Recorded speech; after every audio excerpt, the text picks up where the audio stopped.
అండి ఫ్రెండ్స్, చిక్కుడుకాయల మొక్కలు ఎలా ఉన్నాయో చూడండి. ఇక్కడైతే కాయలు చూడండి ఎలా ఉన్నాయో. కానీ ఇప్పుడైతే వంట చేసినప్పుడు చేస్తూ ఉంటాం కదా, కర్రీస్ అట్లా చేసినప్పుడు అయితే ఉడకట్లేదు కాయలు. అంటే ముదిరిపోయింది, బాగా ముదిరిపోవడం వల్ల ఏంటంటే ఉడకట్లేదు. సంథింగ్ అంటే ఇప్పుడు ఎండ కదా, ఎండకి టమాటాలు అయినా ఏదైనా సరే కూరగాయలు అయినా సరే అంతా ఉడికిపోయినట్టు అవుతూ ఉంటుంది కదా, అలా ఉండడం వల్ల టేస్ట్ అనేది కూడా పోతూ ఉంటుంది.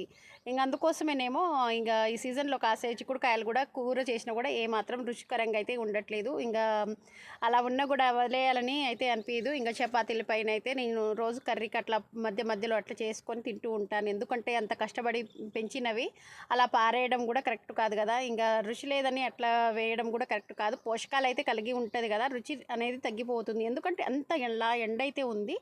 ఎండ అనేది కూడా చాలా బాగా, అసలు బాగా ఎండ అనేది కూడా బాగుంది ఈసారి కూడా. ఇంక అందుకోసం ఏదైనా సరే ఇప్పుడు ఎండకి ఏదైనా ఉడికిపోతూ ఉంటుంది. ఏ కూరగాయలైనా ఫ్రూట్స్ అయినా ఏదైనా సరే అయినా ఇంకా మనం రుచి కావాలని అయితే అనుకోము కదా. హెల్త్ కూడా ఇంపార్టెంట్ కాబట్టి ఆరోగ్యంగా ఉండాలంటే మనం ఏదైనా సరే పండినవి రుచి ఉన్నా లేకున్నా ఇంకా తప్పనిసరిగా తినాల్సిందే కదా. ఎందుకంటే మనం ఎటువంటి కెమికల్ లేకుండా ఇంట్లో పండించిన పంట ఉన్నప్పుడు మాత్రం ఖచ్చితంగా మనం ఏదో ఒకటి రకరకాలుగా వండుకొని తినడం వల్ల చాలా సంతోషం అయితే అనిపిస్తూ ఉంటుంది ఫ్రెండ్స్. మరి మీరైతే మీ ఇంట్లో మీరేం చేస్తూ ఉంటారు ఫ్రెండ్స్?